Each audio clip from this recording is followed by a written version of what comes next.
Well, thanks to those of you who are sticking around to the gritty end here to watch a bunch of ink-stained wretches talk about the media industry in the digital world. By the way, can you guys just give it up for print? Just a little bit, a little love. All right, I just feel like not enough love for print out there. So here's the way this is going to work. We're gonna ask and I'm gonna ask these guys a few questions. They don't usually answer questions; they're more used to asking. So if you have a better answer than them, and some of you might, most of you will, go ahead and raise your hand, because this is really an interactive dialogue that we want to have with the audience. So any answers you have or any questions you have, don't be bashful. So this will sort of be a lightning round of questions for you guys. And Jeff, I'll go to you first. One thing that we did not talk about in most of these panels, and shame on us for not asking it, is price. The price of these various products. And, Craig Moffat and other analysts have written about the poverty problem in the U.S., and the fact that there is limited resources for which people can buy entertainment products. What is the ideal price point for these OTT services? Do we think they're going to go up, down? Well, I think right now as far as like the broad focused, that makes sense. A broad focused SVOD service. I think Netflix, Hulu, and Amazon pretty much have staked their claim, on that service that is in the range of, like $8 to $11, $12. $19. Yeah, I think it's going to be a little difficult for more services that are kind of in that price range to make much of a dent. I think those three guys have it pretty much locked up. And I just had.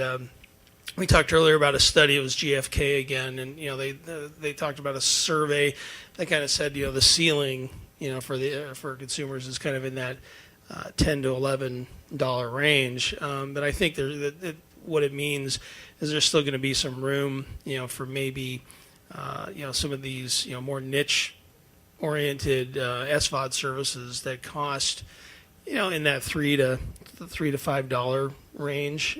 But I think that there's probably room for one or two of these broad services and a couple of niche-oriented services that are kind of focused on super fans of a particular genre. But I think that's going to be kind of the limit. Do you see any other big players getting in besides the 4 or 5 that we've been talking about today? Apple, Amazon, Roku. From the platform side. Yeah, it seems like a pretty fixed. Yeah, I think it's pretty much a 4-horse race. It is pretty much Roku, Google with Android TV and Chromecast. There's going to be a lot of other companies that can make Android TV based platforms that might resonate a little bit in the market. Then you've got I don't think I said Apple and was I missing Fire TV with the Amazon, and from a device perspective, I mean that's going to be pretty much it. For the specialized streamers, that doesn't account for gaming consoles. Those are pretty much locked up. With in terms of the bigger programmers, we're probably not going to see much more beyond the guys that are out there. We were talking earlier. It's more like the niche players. We'll see more entrants come in. Yeah, I think you'll see a lot more. Yeah, niche SVOD services. I know we talked a little bit about are some of the other programmers going to go over the top with like a direct-to-consumer play, and I think for the most part it's really going to be limited.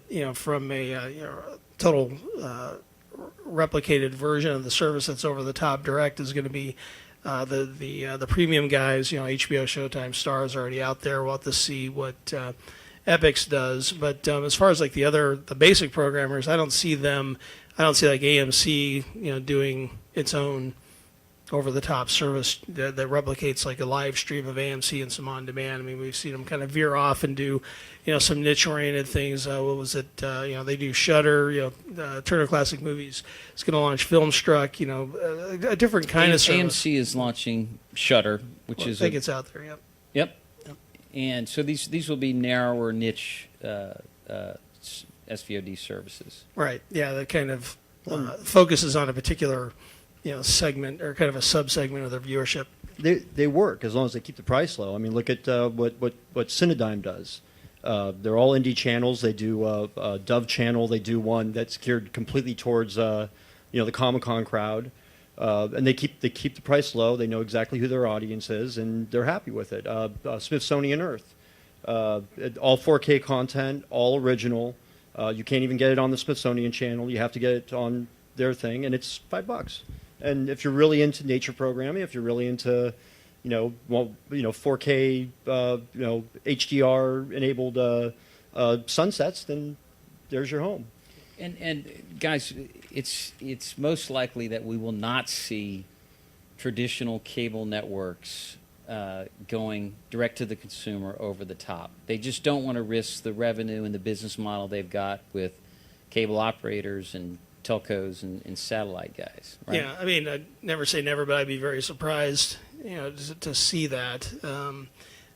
Again, they can maybe veer off and do something, where they can get a little more money, by focusing on, again, like I said, a subsegment of their audience, but not, upset, kind of the ecosystem they live off of. And that's as you take the 30,000 view. I mean, Bob Bowman at MLBAM, I think, said it best in terms of these changing business models. He said, the ice caps are melting, but the water is really cold. And by that he meant, this change of this transition over to direct to consumer is going to happen at a much slower pace than we think. It's not going to happen overnight.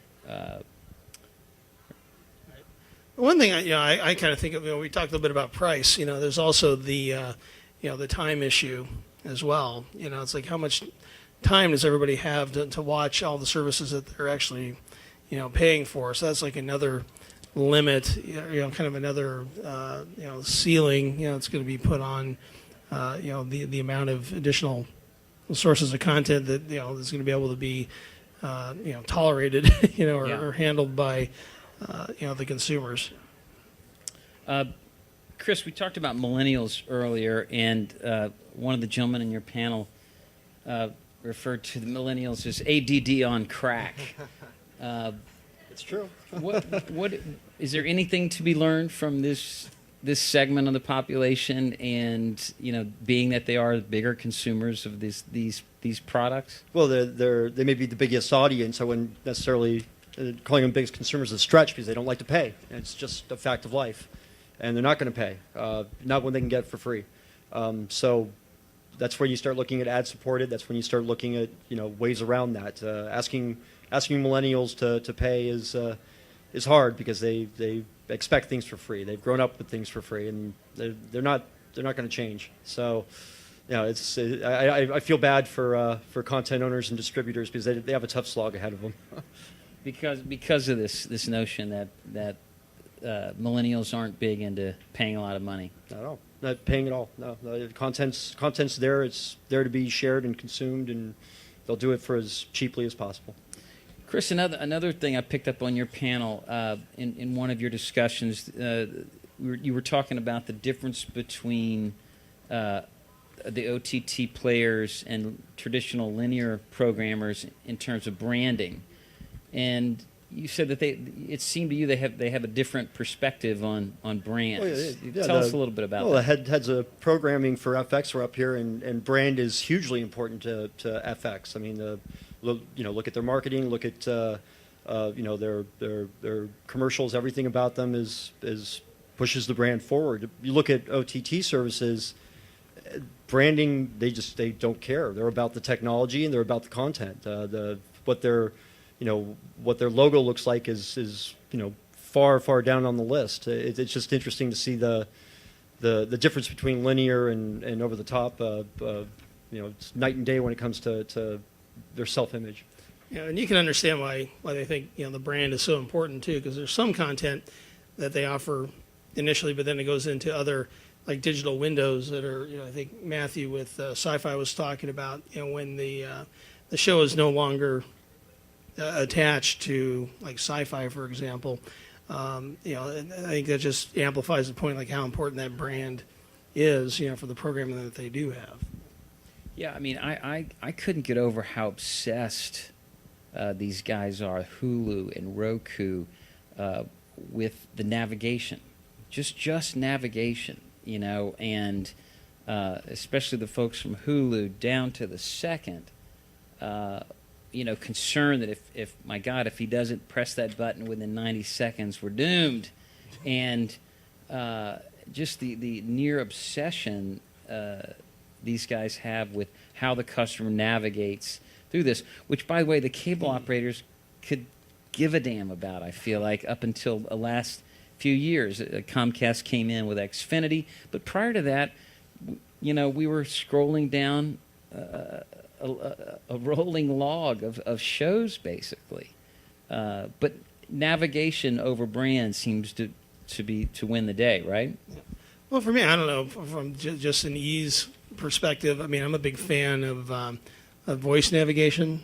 I have X1 at home, and I think that's about the only way I really navigate around anymore. I want to watch the baseball game. I just, utter Rockies. I'm Denver, sorry. I know they're not a good team, but, it's pretty easy. It just, I think that kind of cuts through, a lot of the clutter, and it really enables, these platforms to surface content a lot better than some of the other ways. At least when you know what you're looking for. I think there's still a lot of room for recommendations and curation to help kind of steer the consumer, because choice is so much bigger than it used to be. Mm-hmm. We're going to go to Q&A in just a second, but back to your point, Chris. In terms of millennials, as we look out to the future of where these services are going to be, Jeff and I were joking earlier that when we were kids, it was a huge ordeal just to time it just right during Christmas so you caught the Frosty the Snowman show on linear broadcast TV. And I think it's Bridget Baker, if she's still here, was pointing out, we've got a whole generation of kids who only live in an on-demand world, and they have no idea of what that viewing experience is like. How does that affect the future of these services? It's just my opinion. It makes the shift to ad-supported more attractive, because at least you have money coming in, and you have eyeballs on the content, because otherwise a lot of the kids, I know, I hate to say that word, God, they'll pay for internet, and that's about it. They'll pay for their broadband, and after that they have a dozen different places they can go to find anything they want whenever they want it, and they won't pay a single dime for any of it. They'll deal with the poor quality. They'll deal with a handheld cam in a movie theater. But Chris, isn't this? There's a little bit of a debate on this. I mean, what happens when that gum-smacking, 17-year-old gets a girlfriend, gets married, has 2 kids, buys a house? Viewing patterns change. I mean, your head changes once you get married and have kids. Trust me, I know. You don't want the same things, right? So it's hard, I think, for people to prognosticate about an entire industry's viewing habits based on one segment of the population at a given age that never experienced linear TV. So I mean, I would disagree a little bit with you on that some of these viewing patterns are going to change when this demographic grows up. Well, I think the cable operators would like to agree with that. They think, we have to be able to address them now, but eventually they're going to come back. They're going to come back to us. I mean, we'll know here in the next decade, Right. But we'll have to see. Only what 10 more years, folks. Yeah. If you can wait out that long, we'll find the answer. In the meantime, though, they are trying to, try to limit the damage to a degree. Right. And we're also seeing, some of it come back, at least with some of the operators. So, that aren't completely getting their lunch handed to them. They are making improvements. With different types of packages and services and pricing that can maybe resonate with some of these other demographics that Jeff, grew up a little bit differently. One more question, and we'll turn it over to the audience. What happens to cable operators now? We're seeing more and more over-the-top services come into vogue. I think Parks said that 86 million streaming devices will be sold worldwide next year by 2019. Some ridiculous astronomical figure.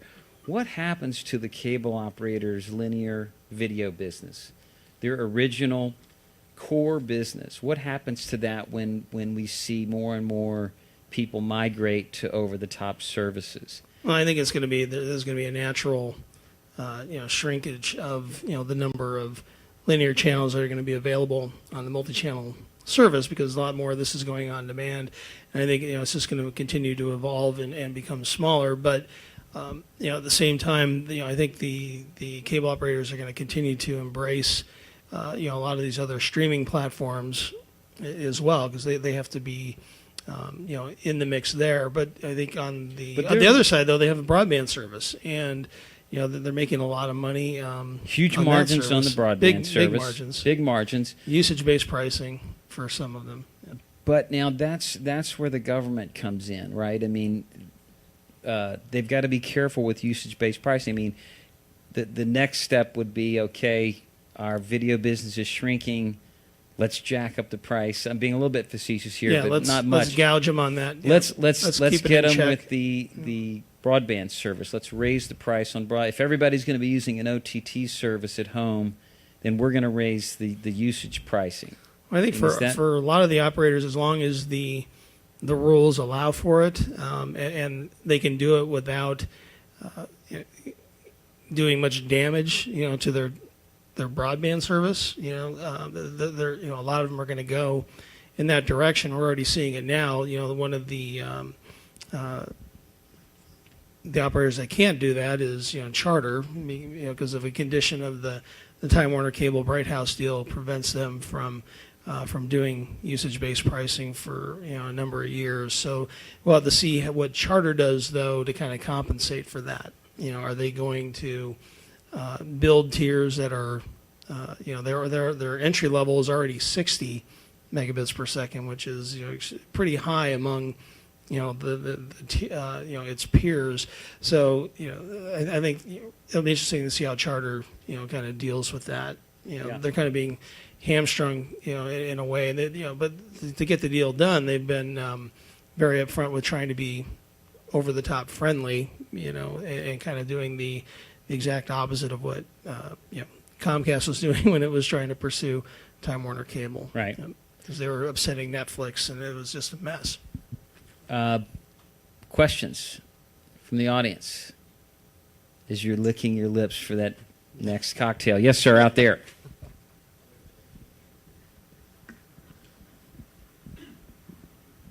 Hey, I'd just be curious from your perspective, from where you sit, about Google's role and strategy in the future of television, and what you think the market perception is of it. And then also, from where you sit, what do you think Google's role should be in the future of television? Google's role in the future of television. That's a small one. Chris, you want to take that? Look, I'll try to answer part of it while these guys are furiously thinking of a good answer. Google Fiber is slowly moving out to how many cities now, Jeff? Thank you, whoever that was. Yeah, and they're looking at it, and they're considering a bunch of other ones too. Yeah. And certainly on the distribution side, I think that strategy has been to basically goose the cable operators into continuing to offer faster and faster speeds, right? And that seems to be, I think if that was the accepted, understood premise strategy, that they were going to put forth. And I think if that was the case, they did extremely well in prodding, especially the cable industry, because now well, yeah, gigabit per second is practically industry. table stakes anymore. Yeah, I mean, even though most consumers don't need that kind of speed for their typical usage, it's just if you don't have a gigabit offering available, it just seems like you're not trying. What about on the OTT side, guys? I think with Google's still trying to. Still a little hard to figure out because, with Google Fiber, they do have kind of a traditional pay TV service. Now, if you believe, what's going on, behind the curtains with the FCC set-top rules, the understanding is, this is all about Google wanting to get, data and information to be able to disaggregate, the pay TV service and, kind of repackage it, without having to do all of the carriage agreements, which are very complicated and expensive. Not sure if I totally believe that that's There's no the only shortage thing of that they're conspiracy doing. theories with Yeah. Google, right? Yeah. So that's one thing I think ultimately I think it would make sense for them to try to go with an over the top kind of virtual MVPD. If they can get the digital rights to do it. Along the lines of, they've already got some folks out there, with Sony, PlayStation View, Sling TV, even though, they're attached to Dish. But, I could see them going that direction too. Chris? I just love my Chromecast. I'll leave it at that. Last question here. Let's just talk about virtual reality. Here to stay, or is this just a very expensive fad? I mean, I think it's going to be here to stay. It's going to take a while. Really? I think it's going to take a long time, for it to really become, a truly mainstream thing. I mean, because I have to cover the industry, I'm just kind of curious anyway, what it's about. And I've had, Gear VR for about, 4 months, and I did use it a lot, kind of early on. It was kind of a novelty.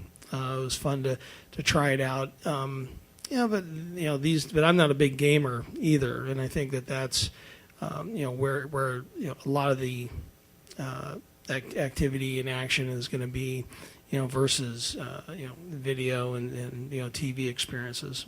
Yeah. But there's so much money, being poured into this industry. I don't want to say it's like too big to fail, sort of thing. But it's almost like they're kind of a lot of folks are trying to force this industry to happen this time. People tend to forget that virtual reality has been around for decades. It's just now that the consumer cost is at a reasonable area. Now it can, the entry level is lowered, and the technology is finally there, where you can bring it home and you can do it in a way that's actually attractive to people. But it's been around for a long time. It's just now the right confluence of events are happening for the technology. All right, gentlemen. Thanks a lot. All right, thank you.